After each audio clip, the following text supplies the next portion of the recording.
पिताजी ने किया इसलिए हम लोग इसको करते आ रहे हैं। तो जैसे कि आप देखेंगे हाल फिलहाल में जब मेरी ग्रैंड मदर का देहांत हुआ, जैसे एक छोटा सा चीज मैं आपको बताना चाहूंगा। तो जब 4 लोग मिल करके अर्थी को उठाते हैं तो उस पे सिक्कों को उछाला जाता है। तो ये भी मेरे लिए बहुत एक आश्चर्य की बात थी कि जब कोई मर रहा है तो आप इतने सारे धन को क्यों एक मुर्दे के ऊपर आप फेंक रहे हैं। तो बाद में मुझे पता चला पढ़ने से कि वो ये एक चीज का सिंबलाइज है कि जब एक व्यक्ति मर गया है तो उसने जितना भी धन अपने लिए अर्जित किया था अब वो उसके किसी काम का नहीं है। तो जब हम सिक्कों को उछाल करके उसके सिर पर फेंकते हैं तो ये लोगों को ये समझना चाहिए कि हम अपने पूरे जीवन भर जिस चीज के लिए, जिस पैसे को अर्जित करने के लिए हम लोग वो काम करते हैं, at the time of death वो किसी भी काम में नहीं आता है। तो इस पर मुझे एक छोटी सी एक कहानी मुझे याद आती है कि एक बार एक लेडी के घर में, एक औरत के घर में उसकी बेटी का विवाह हो रहा था। तो उसमें क्या हुआ कि जब सब लोग विवाह में क्या होता है, कोई भी फंक्शन में क्या होता है कि लोग बहुत आगे पीछे भागते दौड़ते रहते हैं। तो बीच में कोई बिल्ली जो है वो परेशान कर रही थी। तो क्या हुआ, उसकी माँ ने क्या किया, उस बिल्ली को एक बास्केट में बंद कर दिया और लड़की की शादी हो गई। अब लड़की ने ये देखा कि बास्केट में बंद कर दिया और लड़की की शादी हो गई। अब जब उस लड़की की शादी हो गई, उसको बच्चे भी हो गए, तो जब उसको अपनी बेटी की शादी करनी थी तो उसने भी क्या किया, एक बिल्ली को पकड़ा और बिल्ली को पकड़ के बास्केट में बंद कर दिया। तो लोगों ने पूछा कि आप ऐसा क्यों कर रहे हैं? बोले कि नहीं, मेरी माँ ने किया था इसलिए मैं इसको ऐसे कर रही हूँ। तो इस तरीके से वो उनके घर में ये परंपरा चलने लगी। तो कभी कभी क्या होता है कि हम लोग रिचुअल को बहुत मैकेनिकली करते हैं और पता नहीं होता है हमें। लेकिन जब उस रिचुअल के पीछे का स्पिरिट हमें पता होता है तो वो स्पिरिचुअल बन जाता है। Spirit plus ritual is spiritual, तब वो आध्यात्मिक बनता है। तो अभी जस्ट हमने जो प्रेयर किया वो प्रेयर एक रिचुअल नहीं था। It was like invoking the higher powers. हमने, जैसे कि हमें जो भी ज्ञान मिलता है, जैसे मैं जो आपको अभी बता रहा हूँ या मैंने कहीं से सुना है या किसी ने मुझे बताया है, मैं अपने मन से कुछ भी नहीं बोल रहा। तो जब हम उन उस चीज़ों के लिए ग्रेटफुल होते हैं तो हम लोग प्रार्थना करते हैं। तो जैसे मैं आपको ये ज्ञान बता रहा हूँ, उस ज्ञान को, वो ज्ञान जब तक मैं ठीक से नहीं बता पाऊंगा, जब तक मैं जिससे मुझे ज्ञान मिला है मैं उसके उसके लिए मैं अपना कोई कृतज्ञता ना प्रकट करूं। तो जैसे मैंने जो अपना प्रेयर अभी बोला हूँ, ज्ञान तिमिरांधस्य ज्ञानांजन शलाकया चक्षुरुन्मीलितं येन तस्मै श्री गुरुवे नमः।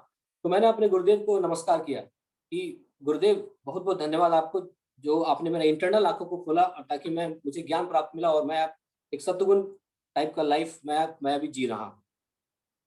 तो जो हमने प्रेयर किया उसका ये मतलब था। इसको एक और छोटे उदाहरण से समझ सकते हैं।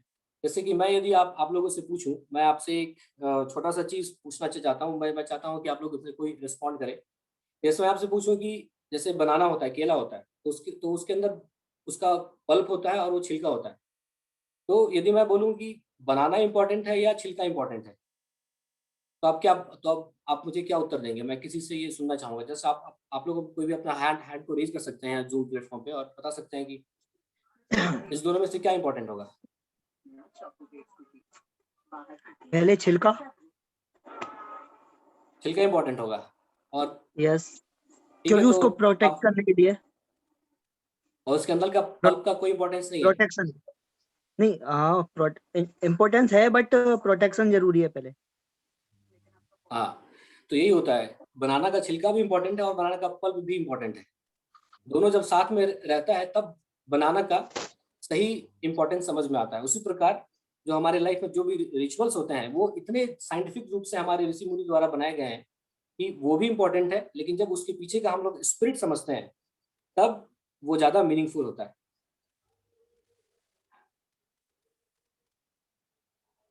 तो अब हम लोग, ये जर्नी ऑफ सेल्फ डिस्कवरी है, तो इसके पीछे का भी हम लोग स्पिरिट समझते हैं कि what is the spirit of this journey of self discovery. Journey of self discovery के पीछे का स्पिरिट क्या है, हम लोग ये प्रोग्राम क्यों कर रहे हैं। तो इसका सब एक सिंपल सा पर्पस ये है कि हम लोग समाज को जागरूक करें रियल प्रॉब्लम्स ऑफ लाइफ से, और उनको बताएं कि उनको रियल का हैप्पीनेस कैसे मिल सकता है। जब तक हम अपने आप को नहीं समझ लेते हैं सही से, तब तक हमको ये समझ में नहीं आया कि हमारे लिए उचित क्या है और अनुचित क्या है। जब तक हम ये समझते नहीं है कि हम कौन हैं, तब तक हम ये कभी नहीं से समझ सकते कि हमारे लिए उचित क्या है और अनुचित क्या है। संसार में लोग इसलिए दुखी रहते हैं क्योंकि वो अपने रियल सेल्फ को जानते नहीं। जब तक मनुष्य अपने रियल सेल्फ को नहीं जानेगा, तब तक वो सही से खुश नहीं रह सकता। सिंपल चीज है। तो होता क्या है कि हमने हमें ये ज्ञान कहीं से प्राप्त हुआ है, हम लोग अपनी परंपरा में ये ज्ञान को लेते हैं, या समाज से हम लोग कुछ लेते हैं और समाज को कुछ वापस नहीं देते हैं, तो हम लोग समाज के ऊपर बर्डन बन जाते हैं। आदमी बर्डन कब बनता है? तब नहीं बनता है कि उसका वेट 120 किलो का है और वो समाज से बर्डन है। वो बर्डन नहीं होता है। बर्डन कब होता है? जब हम समाज से ज्यादा लेते हैं और समाज को कम देते हैं या नहीं देते हैं। और बर्डन कब खत्म होता है? जब हम समाज से कम ले और समाज को दे ज्यादा। तो ये हर एक व्यक्ति का आ, अपना कर्तव्य है कि वो समाज को कुछ न कुछ दे। यदि उसे कुछ ज्ञान मिला है तो वो ज्ञान लोगों में बांटे। तो इस जर्नी ऑफ सेल्फ डिस्कवरी का यही पर्पस है कि हम लोग समाज को इनलाइटन करें। जैसे अभी हमने लास्ट में एक प्रार्थना बोला कि असतो मां सद्गमय, तमसो मां ज्योतिर्गमय, मृत्युर्मा अमृतम गमय। तो जैसे आप एक छोटा सा चीज देखिए, यदि सैकड़ों वर्षों से किसी जगह पे अंधकार ही हो, सैकड़ों वर्षों से कहीं पे अंधकार हो, तो उसके तो वहां पे यदि आप छोटा सा दिया आप जला दीजिए तो अंधकार वहां का तुरंत समाप्त हो जाता है। तुरंत समाप्त हो जाता है। तो ये नहीं होगा कि अब दिया दिया भी हजारों सालों तक जलेगा तब अंधकार समाप्त होगा। अंधकार तुरंत समाप्त हो जाता है।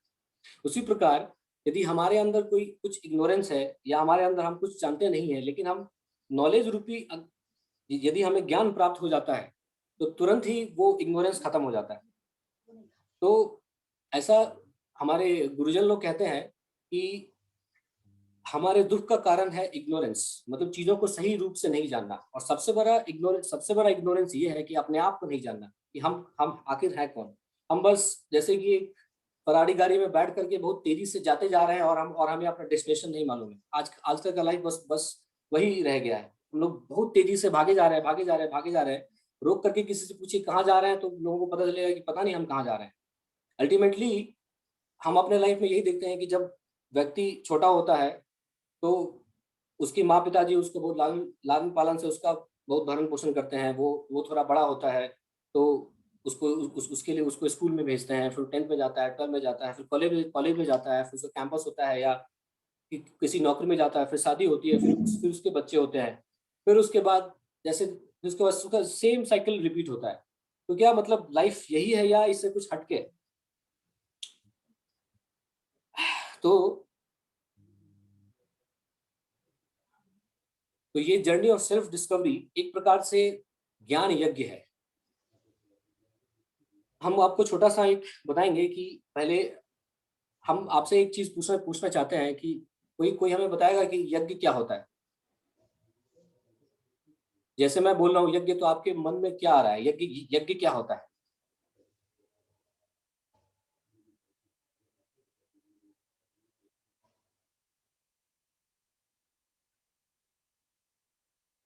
Hello, anybody?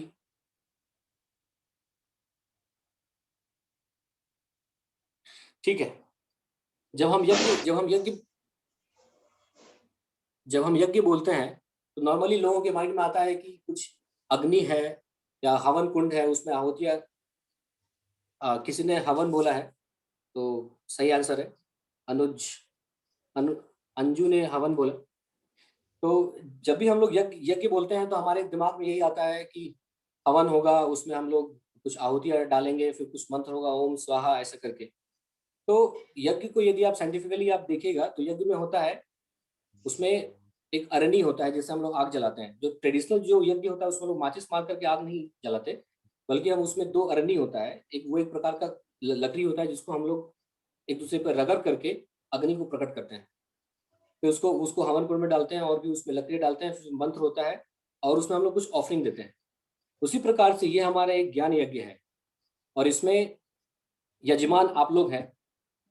इसमें जो और इसका जो एंड रिजल्ट होगा वो एंड रिजल्ट ये होगा कि आप कि हम लोग कुछ इसमें से we will be like enlightened, हम लोगों को कुछ ज्ञान प्राप्त होगा। तो ये एक प्रकार से ज्ञान यज्ञ है। और हमारा ये जो जूम का प्लेटफॉर्म है ये हमारा हवन कुंड है। और इसमें जो आहुति है वो आहुति मेरी आहुति दी जा रही है। क्योंकि आप लोग जो लोग यजमान लोग हैं या जो लोग हमसे सुन रहे हैं, दे कैन आप लोग अफोर्ड कर सकते हैं कि आप लोग सो जाएं या आप लोग कहीं चले जाएं या आप लोग किसी से बात करें बीच में, लेकिन मैं अफोर्ड नहीं कर सकता यहाँ से उठ करके जाने को। तो यहाँ पे मेरी आहुति दी जा रही है और इससे जो ज्ञान प्रकट होगा वो इसका एंड रिजल्ट होगा। तो ये हमारा ज्ञान यज्ञ है।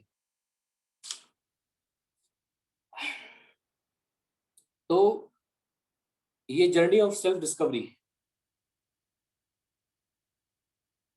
हम लोग इस यज्ञ में हम लोग ये समझेंगे कि the real purpose of our human form of life, हमारा जो ह्यूमन फॉर्म ऑफ लाइफ है, हमारा जो मनुष्य जीवन हमको मिला है, उसका रियल पर्पस क्या है।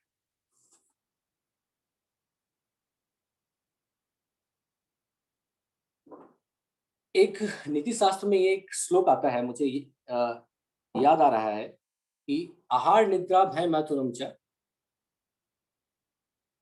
समान में तत् वसुधीर नारायणा धर्मो ही तेषाम अधिको विशेषो धर्मेण हीनः पशुभिर समाना। तो कहने का मतलब ये हुआ कि नीति शास्त्र ये कहता है कि हमारे और बाकी जो जानवर हैं, मनुष्य और जानवर के बीच में क्या सिमिलरिटी है और क्या डिफरेंस है। तो आहार निद्रा भय मैथुनम, eating meeting sleeping and defending. जानवर भी खाते हैं, हम लोग भी खाते हैं। जानवर भी सोते हैं, हम लोग भी सोते हैं। जानवर भी डिफेंड करते हैं, हम लोग भी डिफेंड करते हैं। जानवर भी प्रोक्रिएट करते हैं, हम लोग भी प्रोक्रिएट करते हैं। तो ये चार चीज जो है वो हमारे और जानवरों में सेम है, जो कि हमारी नीति शास्त्र कहती है। आहार निद्रा भय मैथुनम च समान में तत् पशुभिर नराणा। जो पशु हैं और जो नर लोग हैं, उन दोनों में ये दोनों चीज सिमिलर है, आहार निद्रा भय मैथुन। लेकिन डिफरेंस कहाँ पे आता है कि जानवर लोग सड़क पे खाते हैं तो हम लोग टेबल कुर्सी पे खाते हैं, वी आर लाइक सोफिस्टिकेटेड। तो जानवर लोग पेड़ पे सोते हैं या जंगल में सोते हैं, तो हम लोग बिछावन पे सोते हैं या बहुत अच्छे बेड पे सोते हैं। जानवर लोग अपने हाथ पैर से अपनी रक्षा करते हैं, तो हम लोग का पूरा डिफेंस सिस्टम है, पूरी डिफेंस मिनिस्ट्री होती है रक्षा करने के लिए। जानवर लोग भी प्रोक्रिएट करते हैं और हम लोग भी प्रोक्रिएट करते हैं। लेकिन तो ये जो चार चीज है, ये चार चीज जानवर भी कर रहे हैं और हम लोग भी कर रहे हैं। तो यदि वही चार चीज जो जानवर लोग कर रहे हैं और हम लोग भी कर रहे हैं, तो हमारे और जानवरों में क्या डिफरेंस है। We are like sophisticated animals. I am sorry कि लाइक मैं ये इस तरीके से बता रहा हूँ, but it's like reality of life कि हम लोग यही यही चारों काम करते हैं हमारे पूरे जीवन।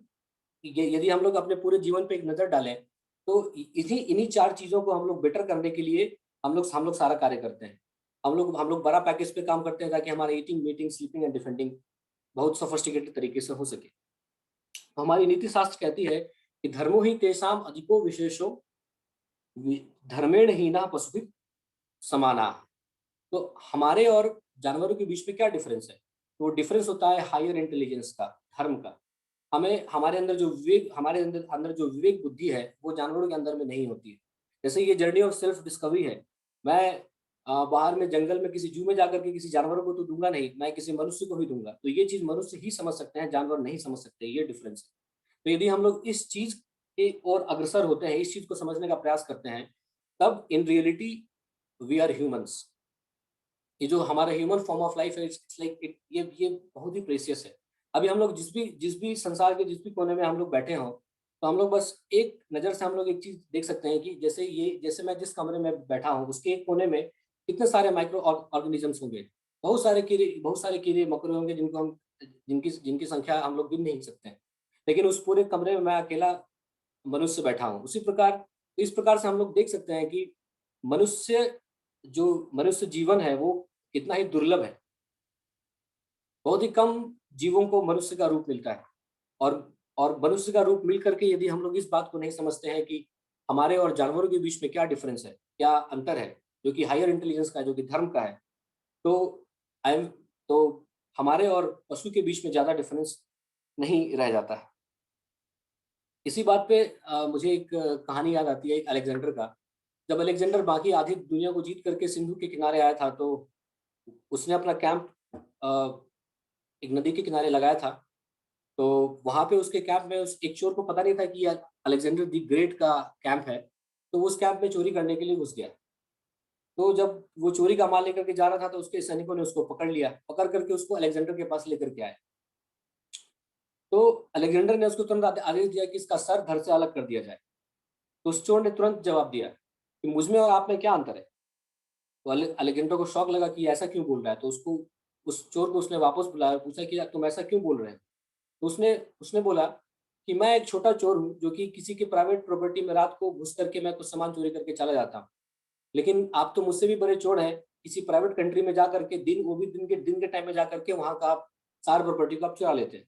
तो मुझ में और आप में क्या अंतर है। तो ये कहानी मैं इसलिए बताया कि सेम चीज हमारे ऊपर भी अप्लाई होता है कि animals are doing those things in a very humble manner, लेकिन हम लोग जो है उसको काफी सोफिस्टिकेटेड वे में कर रहे हैं। तो हमको ये समझना बहुत ही इंपॉर्टेंट है कि हम लोग को ये जो ह्यूमन फॉर्म ऑफ लाइफ मिला है वो ईटिंग मीटिंग स्लीपिंग डिफेंडिंग के अलावा भी और कुछ है क्या।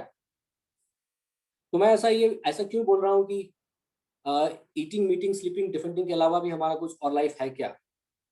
तो दो प्रकार के लोग होते हैं, कृपण और ब्राह्मण। ब्राह्मण वो नहीं कि जो 10 रुपए का जो ब्राह्मण का थड़ लगा करके जो ब्राह्मण बन जाते हैं, मैं उस ब्राह्मण की बात नहीं कर रहा।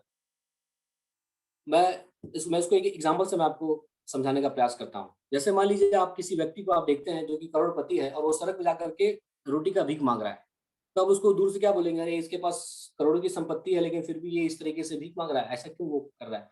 तो ऐसा व्यक्ति को कृपण कहा जाता है। और ब्राह्मण वो है जो संतुष्ट रहता है, जो जो उसके पास जो सामग्री है उसी उससे वो संतुष्ट रहता है, उसको वो भरपूर इस्तेमाल करता है, उसको उसका दान करता है और अपने लिए भी उपयोग करता है। तो उसी प्रकार से देखिए जो हमारा ह्यूमन फॉर्म ऑफ लाइफ है, जो हमें हमें जो ह्यूमन का शरीर मिला है वो ईटिंग मीटिंग स्लीपिंग डिफेंडिंग के अलावा भी हम लोग इससे बहुत सारा कार्य कर सकते हैं।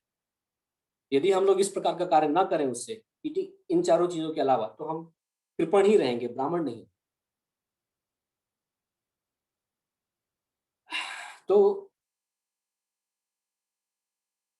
What are the real problems of life, हमारे जीवन का जो जो एक्चुअल का जो प्रॉब्लम है वो सब क्या है, मैं इसके बारे में थोड़ा सा डिस्कस करना चाहूंगा। चाहे वो हिंदू हो, मुस्लिम हो, क्रिश्चियन हो, किसी भी जाति धर्म का हो, किसी भी कंट्री का हो, कुछ प्रॉब्लम्स होते हैं जो जो सबके लिए कॉमन है। और वो है जन्म मृत्यु जरा और व्याधि, birth old age disease and death. ये जो चार चीजें हैं ये सब में कॉमन होती है। चाहे वो हिंदू हो, चाहे वो मुस्लिम हो, चाहे वो क्रिश्चियन हो, चाहे पारसी हो, चाहे कोई भी किसी भी जाति का व्यक्ति हो, इन चार चीजों से वो व्यक्ति नहीं बच सकता है। Birth old age disease and death, जन्म मृत्यु जरा और व्याधि। और जो इन चारों प्रॉब्लम्स को रियल प्रॉब्लम समझता है वो वास्तव में बुद्धिमान व्यक्ति है। जन्म के बारे में बात करते हैं।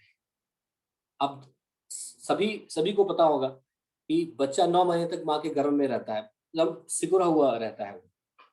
कि किसी भी आप योगी को बोलिए कि अब 9 महीने तक ऐसे सिकुड़ करके आप रह सकते हैं कि आपको चारों तरफ से आपको कीड़े मकोड़े काटेंगे, कुछ भी करेंगे, आपको कुछ नहीं करना है, बस आपको ऐसे रखना है। तो कितना सफरिंग होता है वो बच्चा ही जानता है, जो जो माँ के गर्भ में होता है। बहुत ही डेंजरस सिचुएशन होता है उसमें। कभी समय मिलेगा तो हम लोग एम्ब्रोलॉजी पे डिस्कस करेंगे, जो हमारे श्रीमद् भागवतम के 3rd कैंटो में दिया हुआ है। किस प्रकार से बच्चा माँ के गर्भ में बड़ा होता है। तो ये उसका फुल डिस्क्रिप्शन है, कभी आप उसको पढ़ेंगे तो आप आश्चर्यचकित हो जाएंगे कि किस प्रकार से एक छोटे बच्चों को उसमें सफरिंग होती है। तो जन्म इज रियल सफरिंग, जो जन्म देती है माँ उसके लिए भी और बच्चे के लिए भी। ओल्ड एज, बुढ़ापा, भगवान की दया से हमारा जो परिवार है वो हमारा एक ज्वाइंट फैमिली है। तो बहुत बुजुर्ग लोग भी हैं हमारे उसमें। तो मैं देखता हूँ लोगों को रियली, जब मैं देखता हूँ कि अपने बूढ़े लोगों को, अपने दादाजी को या और भी बाकी लोगों को, तो मैं ये सोचने पे मजबूर हो जाता हूँ कि क्या कभी आने वाले समय में मुझे भी इस तरीके का कार्य, इस तरीके से क्या मुझे भी होगा। बुढ़ापे में इस तरीके से हो जाता है कि आप, यदि भले ही आपका आलीशान बिल्डिंग हो, आप सीढ़ी पे आप चढ़ नहीं सकते, आप सही से अपना पैर को मोड़ नहीं सकते, चल नहीं सकते ठीक से। कभी कभी तो सिचुएशन इतना वर्स्ट हो जाता है। मैं एक छोटा सा कहानी आपके साथ शेयर करूंगा। एक बार एक व्यक्ति एक बार मैं कहीं से जा रहा था, तो एक व्यक्ति ने जोर से अपना नेल कटर कहीं पे फेंक दिया। तो मैं उठा करके उसको देने के लिए गया, तो वो बोला कि ये मुझे नहीं चाहिए। तो नहीं, ये आप ही का है, आप ले लीजिए। तो उसने अपना, तो बोला कि नहीं, मुझे मुझे इसकी कोई आवश्यकता नहीं है, आप इसको लेकर के जाइए। तो मैंने उससे मुझे थोड़ा सा ये हुआ कि ये व्यक्ति ऐसा क्यों कर रहा है, तो मैं उससे पूछा, तो उसने बताया कि अभी जो मेरी, वो एक बूढ़ा व्यक्ति था, तो अभी जो मेरी एज हो गई है उसकी वजह से मुझे अपने पैर का नाखून काटना था, और पैर का नाखून इतने बड़े हो गए हैं कि मुझे उसको काटना बहुत आवश्यक है, और मेरे घुटनों में इतना दर्द हो रहा है कि मैं झुक नहीं पा रहा हूँ, और मेरी आँखों का पावर ऐसा नहीं है कि मुझे कोई एक चीज़ 4 चीज़ें के रूप में दिखाई पड़ती हैं, और मेरा जो हाथ है, वो इस तरीके से शेक करता है कि मैं उसको ठीक से पकड़ भी नहीं सकता। मैं इसको 2 घंटे से ट्राई कर रहा हूँ कि मेरा एक पैर का नाखून कट जाए, लेकिन वो कट नहीं पा रहा है, तो मैं फ्रस्ट्रेशन से मैं इसको फेंक दिया। तो कभी-कभी हमें लगता है कि रियली हमें भी इस बुढ़ापे के दौर से गुज़रना होगा। तो बुढ़ापा एक is a real problem of human life. एक मनुष्य जीवन का एक रियल का प्रॉब्लम है बुढ़ापा। सभी को इससे गुज़रना पड़ता है। फिर डिजीज़, मैं कभी-कभी अपने दोस्तों को या जो भी हमसे मिलता है उसको मैं रिकमेंड करता हूँ कि कभी-कभी आप हॉस्पिटल्स में एक बार कभी-कभी घूम कर के देखिए, और आज तो हम कुछ कह नहीं सकते, जो कोविड-19 का समय चल रहा है। अचानक से इतने सारे लोग बीमार पड़ रहे हैं, जबकि इतने सारे मेडिसिन्स की फैसिलिटीज़ हमारे पास है। ये यदि हम 100 साल पहले से अभी का सिचुएशन हम लोग कंपेयर करें, तो हम लोग देखते हैं कि हम लोग का मेडिसिन इंडस्ट्री काफ़ी सोफिस्टिकेटेड हो गया, बट स्टिल डिजीज़ को हम लोग कंट्रोल नहीं कर पा रहे, जबकि बढ़ता ही जा रहा है। Disease is also a real problem of life. फिर मृत्यु, एवरीबॉडी हैज़ टू, हम लोग, क्योंकि इस जन्म में तो हमने मृत्यु को देखा नहीं है। मृत्यु हम लोग एक बार ही देखते हैं, लेकिन सबको इस मृत्यु के भी दौर से गुज़रना होता है। और मैंने पढ़ा है कि गरुड़ पुराण में लिखा होता है कि जब किसी व्यक्ति की मृत्यु होती है, तो ऐसा माना जाता है कि उसको जैसे 40,000 स्कॉर्पियंस यदि आपको एक साथ डसे, तो जितना दर्द होता है, उतना दर्द लोगों को मृत्यु के टाइम पे होता है। कोई भी मरना नहीं चाहता है, nobody wants to die, nobody wants birth, old age, disease and death. सब लोग यंग रहना चाहते हैं। These 4 are real problems of life, और यही केवल 4 नहीं है, इसके अलावा 3 और हैं जो मैं आपको बताना चाहूँगा। दुनिया में ऐसा कोई भी व्यक्ति नहीं होगा जो ये बोलेगा कि मुझे किसी से कोई परेशानी नहीं है। कोई भी ऐसा व्यक्ति नहीं होगा। मैं अभी अपने एक दोस्त से बात कर रहा था, तो वो बॉम्बे में था, तो उसने बताया कि जो मेरा ऑफ़िस है वो अ, 10 मिनट की दूरी पे है, जो मंदिर है वो भी 10 मिनट की दूरी पे है, आस-पास हॉस्पिटल है, स्कूल है, सब कुछ है। तो मैंने कहा, भाई तेरे को कुछ क्या प्रॉब्लम है? कोई प्रॉब्लम नहीं है। नहीं, नहीं, एक प्रॉब्लम है, मच्छर। मच्छर की मुझे प्रॉब्लम है। कभी-कभी ऐसा भी होता है कि कभी हमारे नेबर से हमें कुछ प्रॉब्लम होता है, कि जब हम लोग दोपहर में सोएँगे तो नेबर का कुत्ता उसी समय भौंकेगा। तो हमारे जीवन में कभी न कभी किसी न किसी व्यक्ति से कुछ न कुछ प्रॉब्लम होता ही है। इसको हम लोग शास्त्रीय भाषा में आदि भौतिक क्लेश बोलते हैं। उसी प्रकार से कभी-कभी क्या होता है कि खुद का अपना शरीर लोगों के लिए एक सफ़रिंग का कारण बन जाता है। जैसे मान लीजिए ये एक मेरा एक छोटा-सा अंगुली है, इससे मैं कितना एन्जॉय कर सकता हूँ, ये मुझे कितना आनंद दे सकता है, लेकिन यदि इसका एक कहीं पे छोटा-सा कट हो जाए, तो मेरी रात की नींद हराम हो जाएगी। तो अपना शरीर भी लोगों के लिए दुःख का कारण होता है। इसको हम लोग शास्त्रीय भाषा में आध्यात्मिक क्लेश बोलते हैं। फिर क्या होता है कि कभी-कभी क्या होता है कि लोगों को बाढ़ की वजह से समस्या होती है, कभी हुरिकेन आ जाता है, कभी साइक्लोन आ जाता है। जैसे हाल-फिलहाल में उत्तराखंड में कोई अ, हमारा एक टनल में बहुत बड़ा बाढ़ आ गया। तो हमारी टेक्नोलॉजी भी बहुत एडवांस्ड है, उसके बावजूद भी हम इन प्रकार के दुःखों से निवारण नहीं पा रहे हैं। आदि भौतिक क्लेश, आध्यात्मिक क्लेश, आदि दैविक क्लेश। जो प्रकृति से जो हमें मिलता है उसको हम लोग शास्त्रीय भाषा में आदि दैविक क्लेश बोलते हैं। तो आई एम सॉरी कि मैं इस प्रकार से आपको केवल वन साइड ऑफ स्टोरी केवल बता रहा हूँ कि संसार में केवल दुःख ही दुःख है। इस संसार में केवल दुःख ही दुःख नहीं है, लेकिन but this is a reality. आप लोगों ने ऑस्ट्रिच को कभी देखा होगा, या कभी डिस्कवरी चैनल पे देखा होगा, या कभी किसी तस्वीर में देखा होगा। ऑस्ट्रिच को जब कोई पकड़ने आ रहा होता है, उसको लगता है कि अब ये मेरे बस की बात नहीं है, तो वो क्या करता है, अपने सर को ग्राउंड में छुपा लेता है, और उसको लगता है कि प्रॉब्लम समाप्त हो गया। तो नॉर्मली हमारे इन जनरल हम लोग ये देखते हैं कि संसार में ऐसा ही होता है। लोग अपने प्रॉब्लम से अपने आँख को बंद कर लेते हैं। लोग बोलते हैं कि मुझे प्रॉब्लम मत बताओ। I don't want to hear the problems. मुझे प्रॉब्लम्स मत बताओ, ये प्रॉब्लम है ठीक है कोई बात नहीं, मैं अपनी आंखें बंद, लेकिन क्या आंख बंद करने से प्रॉब्लम्स खत्म हो जाएंगी? आंख बंद करने से प्रॉब्लम्स खत्म नहीं होंगी, उसका सॉल्यूशन ढूंढना पड़ेगा। जैसे मान लीजिए हम अपने घर में रेफ्रिजरेटर लेके आए, तो रेफ्रिजरेटर में कुछ प्रॉब्लम होता है, तो हम किसको पकड़ते हैं? जहां से हमने रेफ्रिजरेटर लिया, जो जो उसका मैन्युफैक्चरर है, उसको हम लोग पकड़ते हैं कि यार तुमने रेफ्रिजरेटर गलत दे दिया, बताओ इसको कैसे करना है। तो वो बताता है नहीं ये देखिए ये हमारा मैनुअल है, इसको पकड़िए, इसको यूज करेंगे तो आपका रेफ्रिजरेटर सही से चलेगा। उसी प्रकार ये जो संसार है, संसार को किसी ने बनाया है, तो यदि संसार में कुछ प्रॉब्लम है, तो भाई संसार के मैन्युफैक्चरर को पकड़ो कि भाई तुमने इतना इतना दुख क्यों बनाया इस संसार में। आजकल बॉलीवुड वाले भी ये ब्रह्म जिज्ञासा करते हैं। एक गाना भी है कि कैसा तूने संसार बनाया, पूरा इसमें दुखी दुख है। तो संसार में केवल दुखी दुख नहीं है, भगवान को जगतनाथ कहा जाता है क्योंकि उन्होंने संसार को बनाया। भगवान को संसार नाथ नहीं कहा जाता, ईश्वर को संसार नाथ नहीं कहा जाता। संसार हम लोग बनाते हैं, भगवान ने जगत बना, भगवान जगत बनाते हैं और संसार उसके भीतर संसार हम लोग बनाते हैं।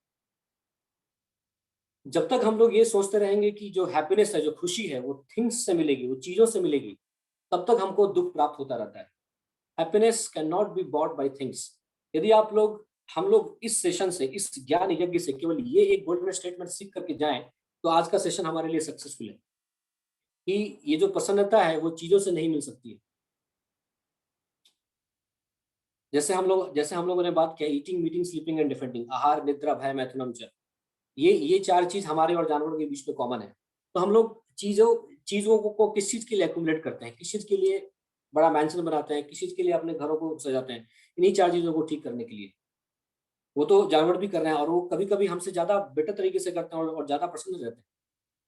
हमने आज तक कभी किसी को नहीं सुना कि कोई जो जानवर है वो जंगल में, मैं एक जंगल के बारे में बात कर रहा हूँ कि जंगल में वो आ, बिना खाए पिए मर गया, लेकिन मनुष्य के बीच में ऐसा होता है, वो बिना खाए पिए मर जाता है।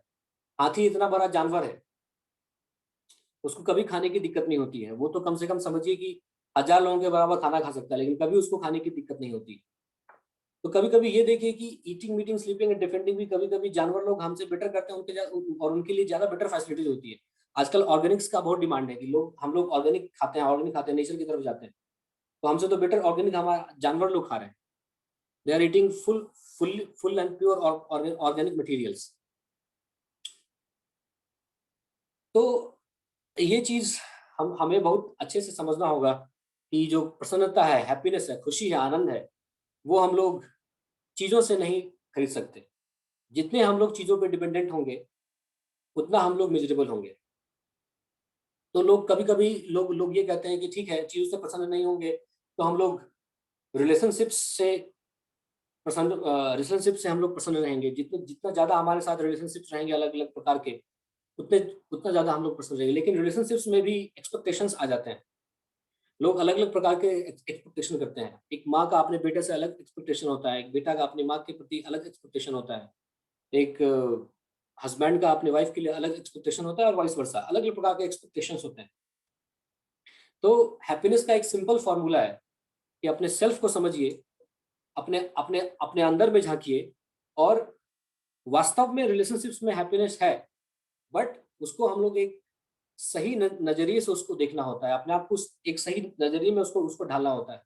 एक्सपेक्टेशन से दूर दूर हटना होता है। एक हमारे जो गुरु महाराज है वो एक बहुत अच्छा हमेशा श्लोक बताते हैं कि तृणादपि सुनी चेना तरुणिवा सही सुना अमानी ना मान देना कीर्तनिया सदाहरी।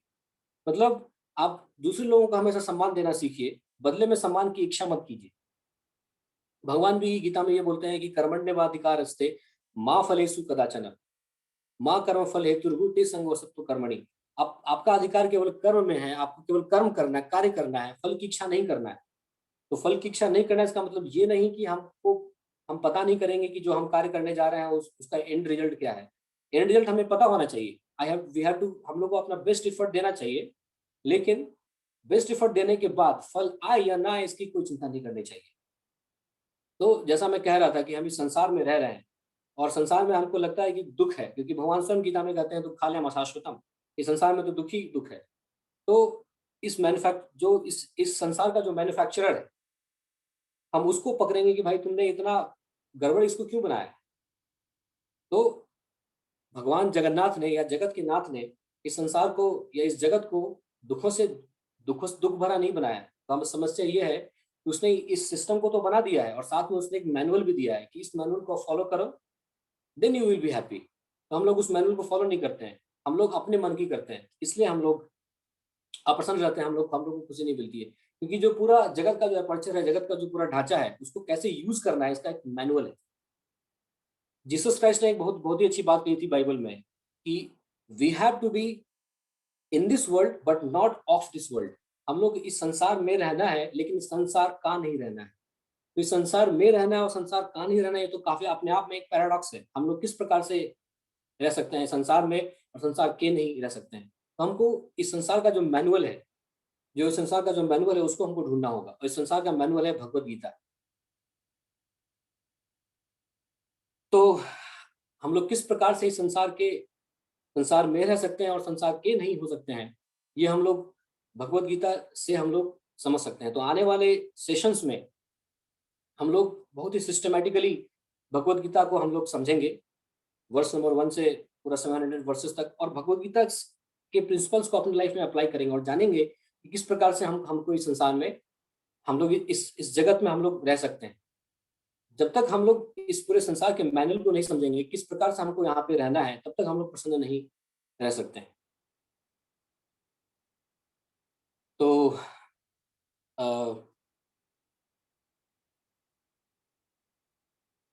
तो इस प्रकार से कुछ कुछ मुझे पैराडॉक्स मुझे एक याद आते हैं कि आजकल के संसार में एक्सपर्ट्स की संख्या बहुत है, लेकिन प्रॉब्लम का जो सॉल्यूशन है उसकी संख्या कम है। आजकल एक्सपर्ट का मतलब ये हो गया है कि knowing everything everything about few things, मतलब जितने कम चीजों के बारे में आप ज्यादा जानेंगे तब आप एक्सपर्ट कहेंगे। और जो सुपर एक्सपर्ट का जो डिफिनेशन है वो ये है कि नोइंग एवरीथिंग अबाउट नथिंग, शून्य के बारे में आप जानते हैं तो उसको एक्सपर्ट बोलेंगे। ये आज के लाइफ का एक पैराडॉक्स है। हम लोग आजकल चंद्रमा पे जा रहे हैं, मंगल ग्रह पे जा रहे हैं, लेकिन पता नहीं हम लोग अपने नेबर के पास कब गए होंगे। मैं जब कोलकाता में था तो क्या हुआ था कि आजकल की फैमिली भी इतना डिस्ट्रीब्यूट हो गई है कि कोई आदमी अमेरिका में रहता है उसका बेटा, तो कोई कहीं और रहता है, और उसके बूढ़े माँ बाप अपने घर में रहते हैं। तो जब तो सॉल्ट लेक में एक दंपत्ति रहते थे, उनका एक लड़का अमेरिका में रहता था और एक लड़का ऑस्ट्रेलिया में रहता था।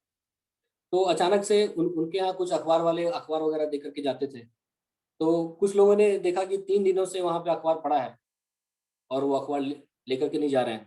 तो लोगों को डाउट हुआ, तो उन्होंने पुलिस को बुलाया, दरवाजा तोड़ा तो देखा कि उनकी मृत्यु हो चुकी थी।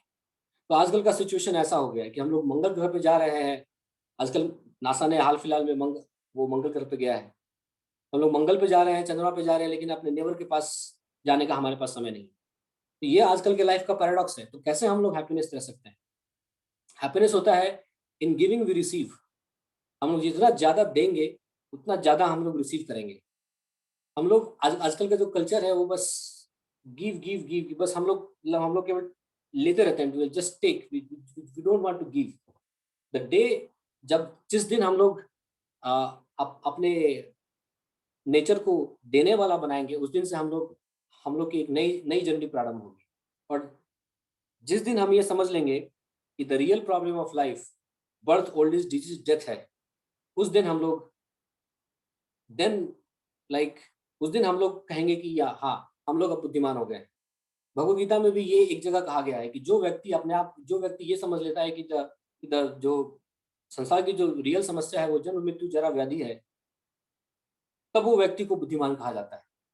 तो मैं कहूंगा कि आप लोग बहुत फॉर्चुनेट हैं और मैं आप लोगों के लिए ग्रेटफुल हूँ कि आपने संडे जैसा ऑस्पिशियस टाइम, जो कि सब लोगों के लिए बहुत ही ऑस्पिशियस होता है, क्योंकि ये बहुत ही 5 दिन काम करने के बाद या 6 दिन काम करने के बाद आज का दिन मिलता है, उसमें से आप लोगों ने अपना समय निकाला। तो मैं आप लोगों को बहुत ही फॉर्चुनेट समझता हूँ कि आप लोग आकर के आप लोगों ने मुझे ये मौका दिया कि मैं अपना कुछ ज्ञान आप लोगों को बताऊं और अपने भी जीवन में इस चीज़ को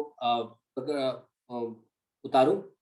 तो रियली मैं आप लोगों का बहुत ही आभार व्यक्त करता हूँ। I am very grateful to all of you that you all took out some time for today's session. So जैसा कि मैंने इस चीज़ को बताया कंक्लूड करने के लिए कि हम लोग को ये समझना है, यदि आप इस सेशन से एक चीज को आप लेकर के जा रहे हैं कि happiness is not about buy things, and हम लोग इस संसार में रहना है, संसार का बन के नहीं रहना है, तो आज का सेशन सक्सेसफुल होगा। और आने वाले सेशंस में हम ये समझेंगे it was just like one part of the story. मतलब आप डिस्करेज मत होइएगा कि मैं केवल ये बता रहा हूँ कि जीवन में समस्या ही है, but old age disease death ही है, आध्यात्मिक क्लेश, आदि भौतिक क्लेश, बाप रे बाप क्या क्या नहीं है। लेकिन ये बस one part of the story है, इसके बाद पूरा हैप्पीनेस ही हैप्पीनेस है।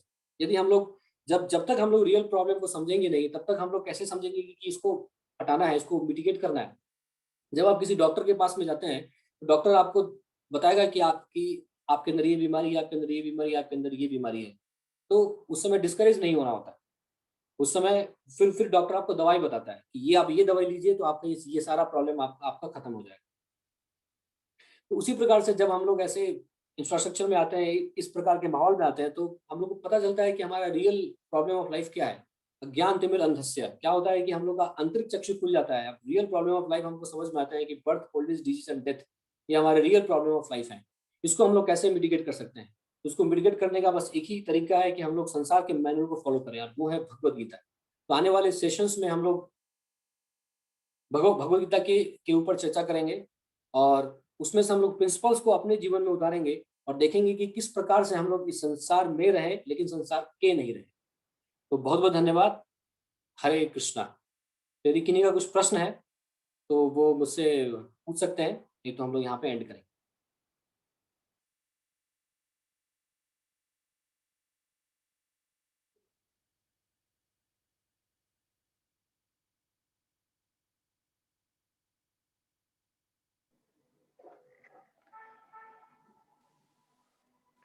हरे कृष्णा। अगर किन्हीं के कोई प्रश्न है तो आप बोल सकते हैं अपने माइक में, या फिर चैट में लिख करके यहाँ पे बता सकते हैं। कोई कुछ पूछना चाहते हैं तो बोल सकते हैं।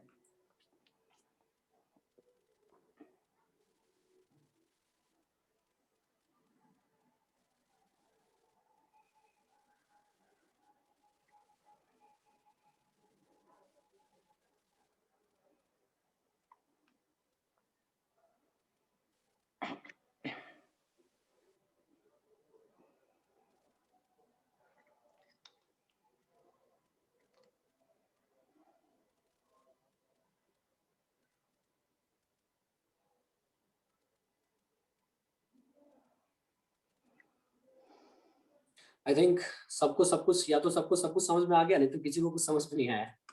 यही दो चीज हो सकता है, यदि किसी को कुछ प्रश्न नहीं है तो। Hello sir. हेलो। हाँ हाँ बोलिए। हाँ राहुल बताइए। सर आई हैव यथार्थ Gita.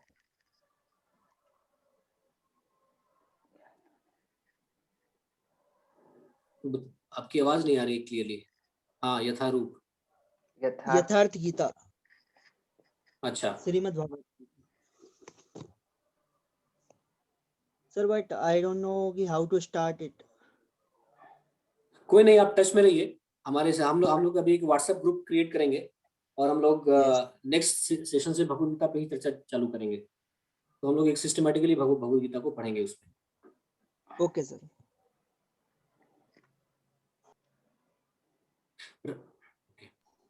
Thank you so much sir. Thank you बहुत सो अच्छा। Much for your nice.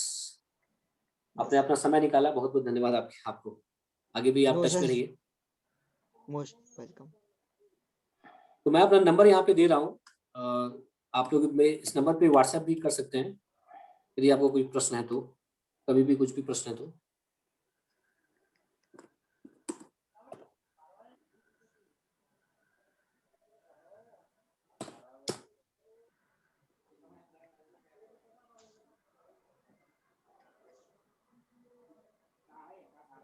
तो पीताम्बर प्रिय प्रभु, तो हम लोग एंड करेंगे यहाँ पे। ओके। तो सबको मैं ये बताना चाहूंगा कि हिज ग्रेस निताय प्रभु अगले संडे को फिर से 5 बजे भगवत गीता पे जो डिस्कशन है वो स्टार्ट करेंगे। तो अगले संडे फिर से 5 बजे इसी सेम टाइम पे हम लोग फिर से यहाँ पे आगे कंटिन्यू करेंगे अपने सेशन को। तो आप सब लोगों से ये अनुरोध है कि अपने उस समय के स्लॉट को फ्री रखें, और उसके समय हम लोग ज्वाइन करेंगे, और कुछ और लोग भी होंगे हमारे साथ। हम लोग फिर डिस्कशन को फिर आगे बढ़ाएंगे। तो अगर किन्हीं के कोई प्रश्न नहीं है तो हम लोग अभी सेशन को यहाँ पे फिर एंड करते हैं। Yes sir. ओके, ठीक है, तो हम यहाँ पे सेशन को फिर एंड करते हैं। Thank you very much for everyone, I really thank everyone, सब लोग ज्वाइन किए और आपने, उम्मीद है कि आपने कुछ यहाँ से अच्छा सीखा और आने वाले सप्ताह में फिर आप और कुछ और अच्छा सीख पाएंगे। श्रील प्रभुपाद की जय। जय। जय श्री कृष्ण।